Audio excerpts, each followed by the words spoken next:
Hi, welcome to Texas A&M University. This is a course on engineering mechanics. My name is Arun Srinivasa and I am a faculty in the mechanical engineering department at Texas A&M.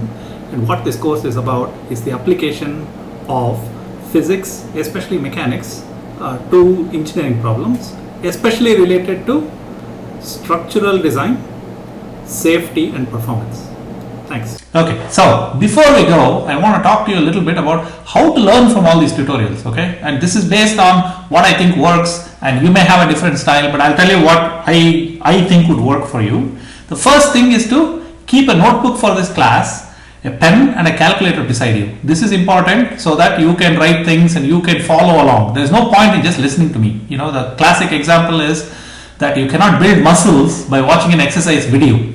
You want to build muscles, you have to do the exercise, okay? So that's the bare minimum that you have to do. So what I would suggest for now is pause this recording, go get a notebook, pencil, calculator, all this stuff, put it next to you so that you are ready to work, okay? Thanks. So did you do that? Did you get a pencil and all of that? Okay, very good. So the trick is go directly and try the quiz. You know, what the heck, you can see what you already know, what you don't know, and so on. And then if you got all the quiz questions right, then try the worked examples, and then then come back and watch this video. So what happens is, because you have tried the examples, you already know what are the things you know and what are the things you don't know, and it will help you go through the video with much more intent. So you will learn actually what to focus on, okay? And then come back and listen to this tutorial. Trust me, it will work much better for you, okay? Try that. Very good. Okay, so first thing is, what is this course about? Well, why should you learn all the statics and dynamics and all this stuff? So for that, we are going to look at a big picture. That is, we are going to start with, what does an engineer do? I mean, it doesn't matter what kind of engineer, but what does an engineer do? Okay, so what's a core task? So, the first thing we start out with is, what do we need? Okay, this is called a need analysis or a need statement. That's what starts the task. So our first thing that an engineer does is identify societal needs. For example, today one of the challenges that we are facing is availability of clean water. So as an engineer, you would say, okay, society needs clean water. What are we going to do about it? So the next question is, what are the restrictions? That is, figure out the constraints on this. So, for example, the constraints could be economic constraints.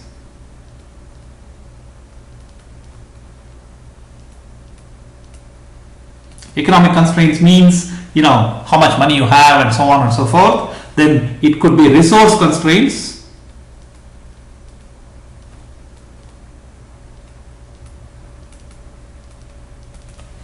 Right? Or it could be cultural constraints.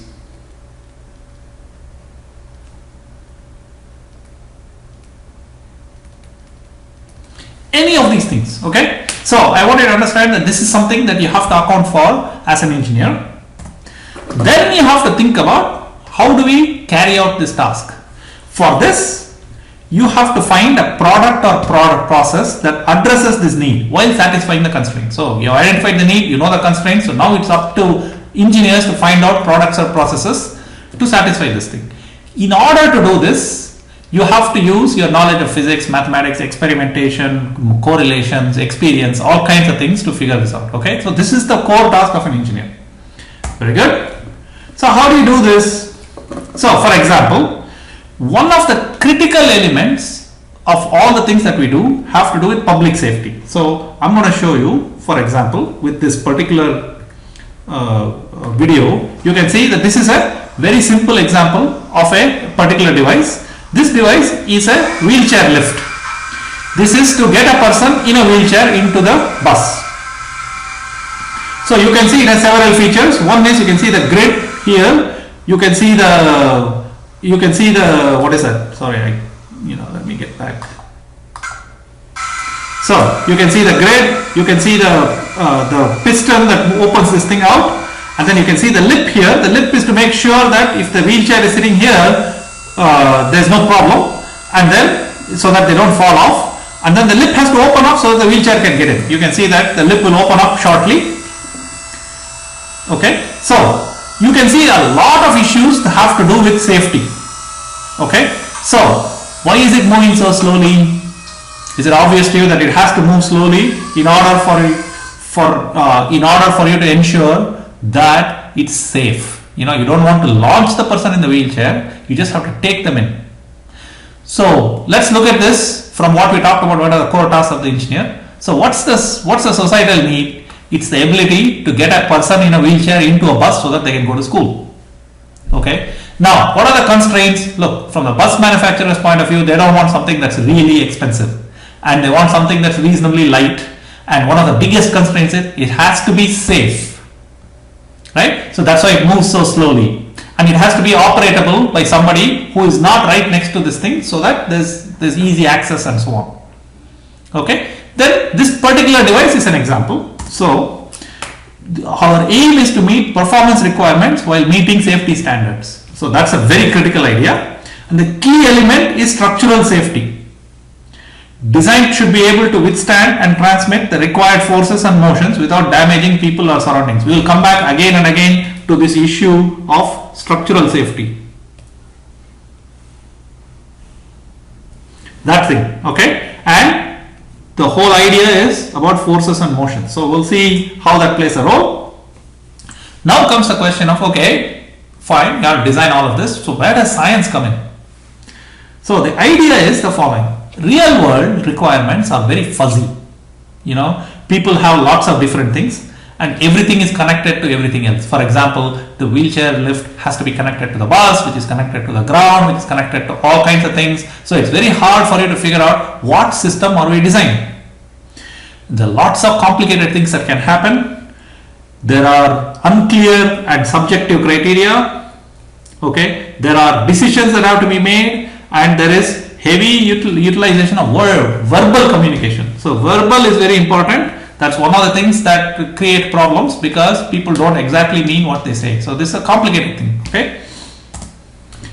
So what do? We convert all of these real world requirements into figures, graphs, prototypes, charts and plots. You can see lots of specific things. We do simplifications, we do idealizations, we do let's make sure the spelling is right. We simplify the system by removing system complexities,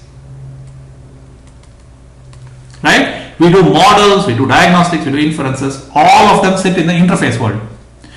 In order to utilize all of this, you have to do one more step, which is called the virtual world. Here, everything is represented as symbols. Only rules of mathematical logic applies here. Everything is idealized. So the idea is symbolic representation and rules of mathematics, idealization, isolation of system. So I'll remove it from the connection so that it's easier for me to look at the system. The reasoning is objective because of the fact that it is based on mathematical logic, and it is the same throughout the world. Although it can represent only certain forms of reasoning, but it does that very, very well. Okay, and this is where physical laws are used, models are used, parameters, algorithms, computations, all these things, procedures, all of them live here. And I have deliberately highlighted procedures because we're going to talk about that later. Okay, and this is a core idea. So the point is, I got to switch from the real world to the interface world to the virtual world, and then pop back. So moving back and forth between these worlds is very critical. If you are a sophomore, which is a second year student in engineering, you are likely to spend a lot of time in this portion, talking about the interface world and the virtual world, because we want you to get comfortable doing this part. That thing. We want you to get comfortable doing that. By the time you become a third year student, you are starting to work more here, because now that you know this, you will move here. Then by the time you get to be a senior, this is where all your senior design classes are.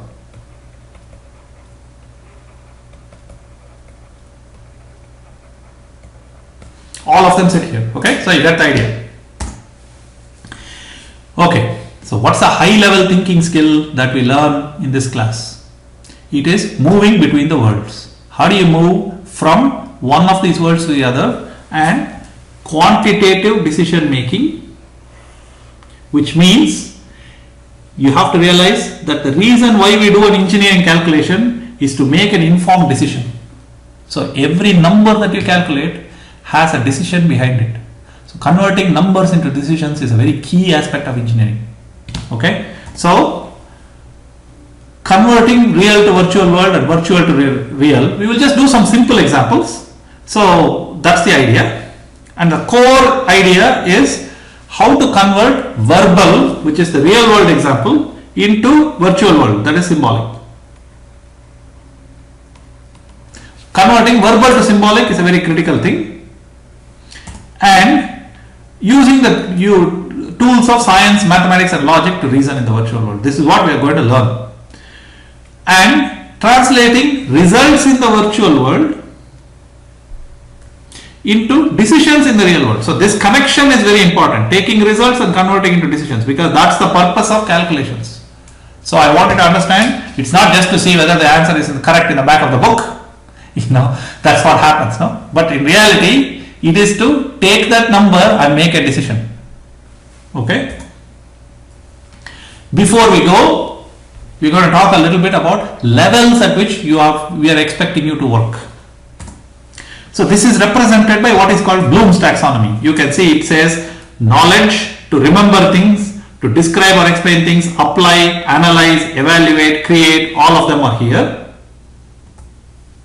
So when I ask you in an exam or a quiz to remember, locate, find, substitute, list, that kind of activities are at the knowledge level, stuff that you can actually remember, memorize.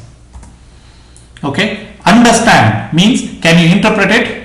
Can you describe it in words? Can you classify it? Can you explain it to somebody else? That's what understand means. Apply means, can you take a situation and see how your particular memory or particular knowledge is able to be applied to that situation. So in this particular case, implement, execute, use. So when you hear a problem, it says use this to do that, then I'm asking you to do apply level. Analyze is next level, higher. Now this, what happens is, I may ask you to combine a couple of different pieces of knowledge to apply. This gets to be trickier. Comparing things, this is complicated. Organizing things, this is complicated. So next to that is evaluate, right? This is checking, hypothesizing, critiquing, experimenting, judging, testing, deducing, monitoring, all the stuff sit here. So this should be hypothesizing. And then at the very highest level, design, construct, plan, produce, invent, make. So what happens is, as you go from your freshman level, you go up like this. So a third year class is not more complicated than a second year class. It's at a higher level of thinking. So I want you to understand that. Okay. So this is very critical. Now there's another thing which has to do with what happens in the real world, which is that if you are below here, if all you can do is you can memorize stuff, you understand things and you can apply it, these three things would be called lower order thinking skills. And this you are competing with a computer. And in many cases calculator. For example, if all you can do is remember, hey, you can be replaced by Google, no? Because Google has everything that you might remember, Google can also remember. Right? So if all you can do is this, it's not likely that you will get a good job, among other things.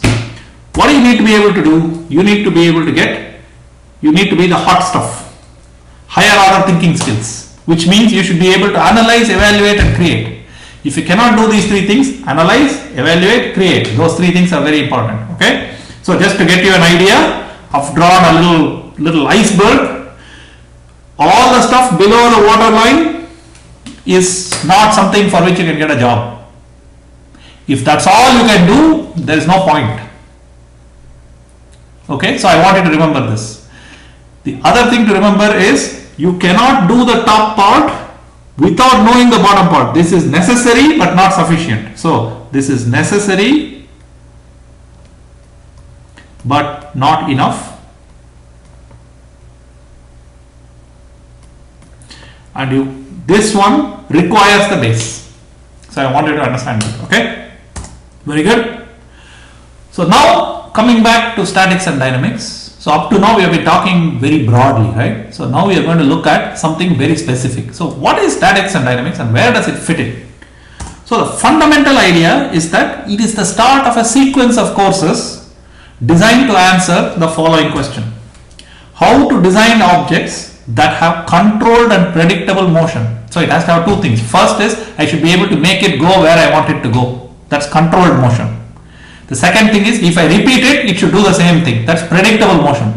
So you should not do different things every time. So then it's a problem. Okay. So in order to do that, it also has to have the required strength, stiffness and stability.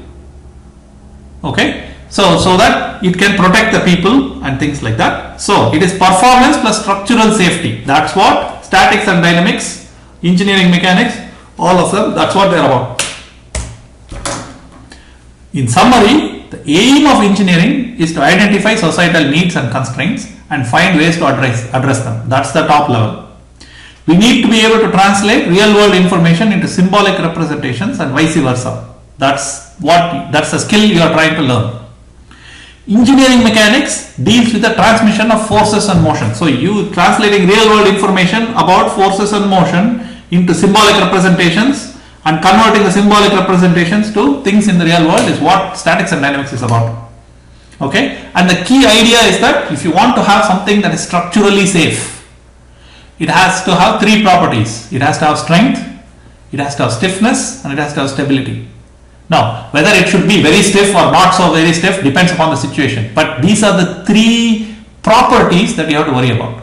Okay, so you got the idea? Thank you.